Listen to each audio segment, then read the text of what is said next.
Hey you guys, welcome back to week 6 notes. This week we are going to be reviewing equations. And anybody who knows me knows that this is my favorite topic to talk about. And I'm sure you guys are totally sick and tired of hearing me talk about them. But we're going to talk about equations one more time this year, just as a nice little send off to high school.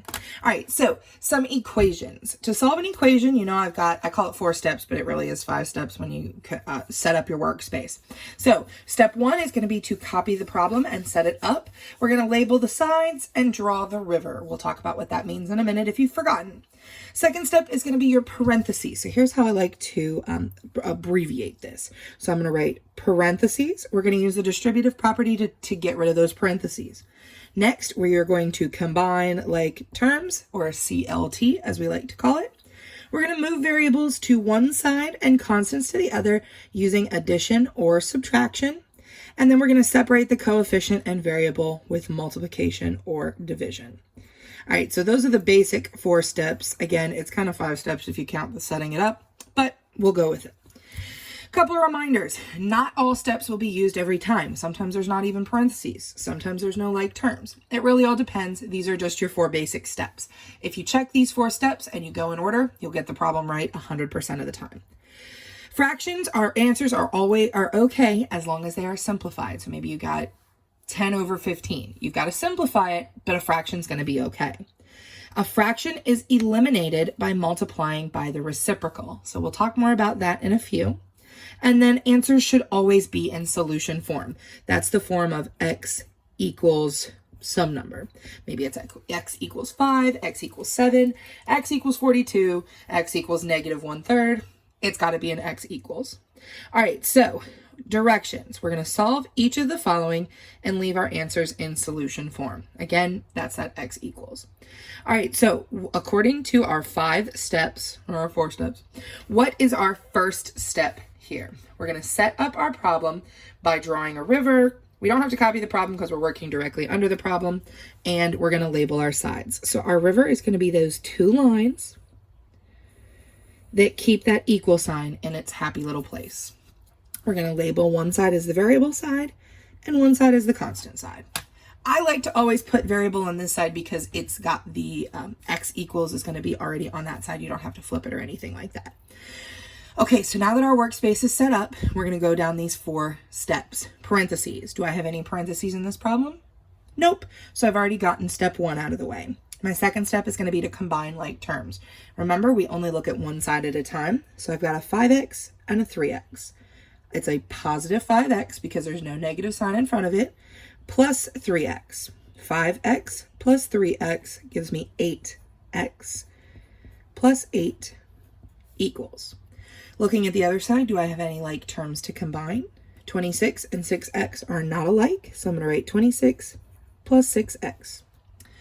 Now I'm going to go ahead and talk about adding and subtracting. So I need to get all of the variables on one side and all the constants on the other. That's why I've put my v and my c. What's over on this side that is not the variable? Over here I've got this 8x. That's a variable. It's good to stay. But I have this plus 8. That is not a variable. So he needs to go to the other side. So I'm going to subtract 8 from both sides.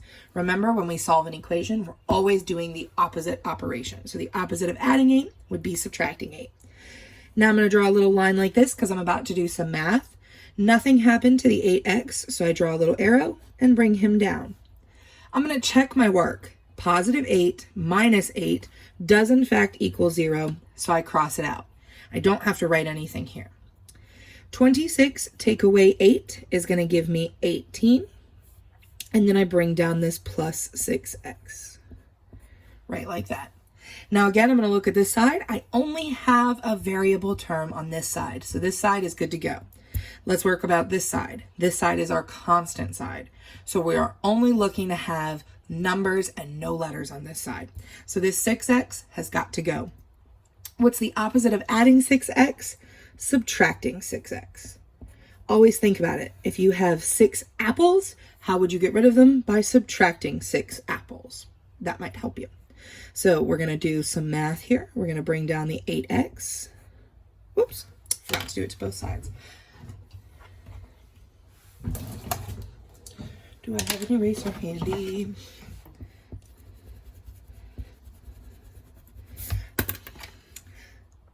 See, even teachers make mistakes sometimes. So I'm going to subtract 6x from both sides.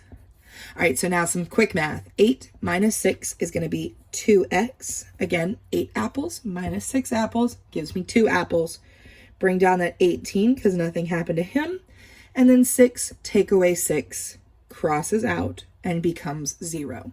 So now I'm left with a very easy one-step equation. 2x is equal to 18. The last step is going to be to multiply or divide to separate the variable and the coefficient. So I'm going to go like this, divide by 2. That's the opposite of multiplying 2 and x. So I'm going to divide by 2, and I get x equals 9. Right like that. All right, so let's do the next one. The next problem, we're going to set it up. We're going to go ahead and draw our 2 lines, draw that river. We're going to write our V and our C. Now, what's on this side that doesn't belong? Now, here's the issue. We've got this fraction bar. And now when I try to write anything underneath, like I'm going to go ahead and add this 3 or whatever, this fraction bar is in my way. So I need to get rid of that fraction bar. Just send it on its way. Just like we said up here, a fraction can be eliminated by multiplying by the reciprocal.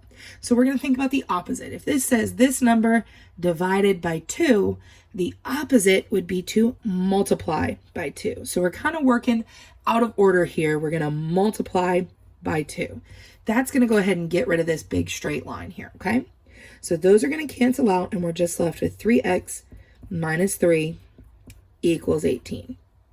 Now that that line is crossed out, we can kind of breathe and work down our steps. We don't have any parentheses and we don't have any terms we need to combine. So all we're going to go ahead and do is the opposite of minus 3, which is plus 3, plus 3. Bring down our 3x. Negative 3 plus 3 does cancel out, and 18 plus 3 is going to give me 21. Now that I've got my one-step equation, I'm just going to divide by 3. It's the opposite of multiplying by 3. And I get x equals 7. Again, make sure you box your final answer, and it should always be in solution form, which is that x equals form. All right, so now we're going to get into some parentheses like this bad boy. So what we're going to do is we're going to set up our problem first with our 2 little lines and write our V's and our C's. So our first step, let me zoom in here for you since this one's kind of a big problem so you can see the whole thing. The first step is going to be to get rid of those parentheses. So what I'm going to do is distribute. Remember, this is a negative 3 that's being distributed. So we need to distribute the negative 3 to both sides. Negative 3 times x is negative 3x. Negative 3 times positive 4 is negative 12. Remember, when I distribute that negative 3, it turns into a subtract sign.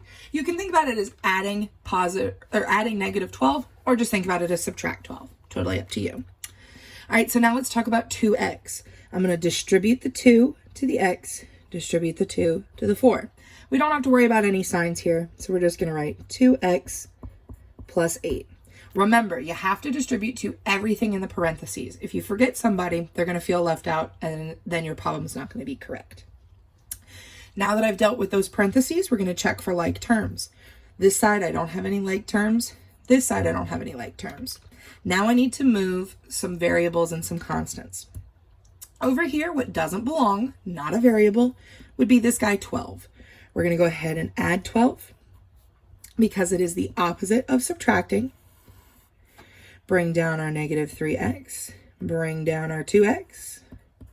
Negative 12 plus 12 is going to cancel out and become 0. So I don't need to write anything there. And then 8 plus 12 is going to become plus 20. Over here, I only have variable terms, so we're good to go on that. Let's talk about the next side. We're going to do 2x plus 20. So we're going to move that 2x by subtracting 2x. Negative 3 minus 2 is going to turn into negative 5x. Bring down our 20. And now that we have a one-step equation, we're going to go ahead, divide both sides by negative 5. And get x equals negative 4 as our final solution. Good stuff. I'm going to go ahead and zoom back out for the next problem. Now, I see a lot of people always panic when they see a problem like this. They see a fraction in the problem and they instantly think, I can't do it. Well, you can. It's really not a difficult problem once you know what you're doing. So let's go ahead and talk about it. So I'm going to distribute the 6 just like always. Oops, I forgot to set up my problem. So I'm going to go ahead and draw in my V and my C thing like that. All right, so I'm going to do 6 times x divided by 2. So I'm going to write 6x over 2. And don't forget to multiply the other side by 6. 6 times 4 gives me minus 24 equals 21 plus 6x. And now I know you're looking at this problem going, oh my gosh, Mrs. Bond, that's terrible. I've never seen something like that. That looks horrible. I don't want to deal with it. Well, there's one really easy way to get rid of it. Let's look at this fraction. 6 divided by 2. What's 6 divided by 2? 3. So this is going to turn into 3x minus 24 equals 21 plus 6x. In case you didn't get that, what I did was I imagined this was 6 over 1. So I multiplied top times top and got 6x. 1 times 2 and got a 2 on the bottom. Then once I had my fraction, I went ahead and simplified my fraction by doing 6 divided by 2. I wrote a 3 for those numbers and then brought back the x. So 6x or 6 apples divided by 2 would be 3 apples. If I had 6 apples in a bunch and I cut them into 2 groups, I would have 2 groups of 3 apples. Now that my problem looks like this, you should be able to solve it on your own. So if you haven't yet, I would suggest pausing the video and trying this problem by yourself. I'm going to keep working on this problem. Over here, we have a negative 24 that doesn't belong. So I'm going to write plus 24 and plus 24. Bring down a 3x, bring down a 6x. Negative 24 plus 24 does cancel out. I always check my work here. It takes 1 extra second, but it will save you a bunch of work in case you do it wrong. 21 plus 24 is going to give me 45. I don't have anything here, so I don't need to write it. Moving over here, I need to move this 6x. I'm going to subtract 6x, subtract 6x. And we're going to do 3 take away 6. Be careful here because it's a negative. 3 take away 6 is negative 3x equals 45. And then divide by negative 3 to separate those two and get x equals negative 15.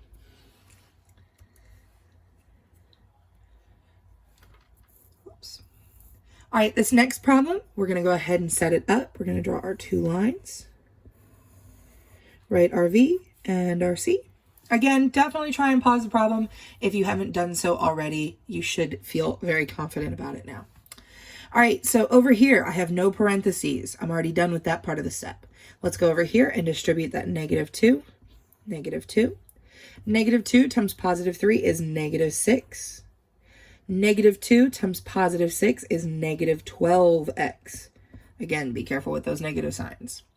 And again, I'm just going to copy down what I have over here. I'm going to go ahead and look over here. What's not a variable that doesn't belong? This 10. Subtract 10. Subtract 10. Bring down a negative 20x. Negative 6, take away 10. It's going to be negative 16 minus 12x. I'm going to go ahead and add 12x to this side. That's going to get rid of it over here. Add 12x to this side. Be careful because we've got a negative. Negative 20 plus 12 gives me negative 8x equals 16. Divide both sides by negative 8. Divide by negative 8. And I get x equals negative 2.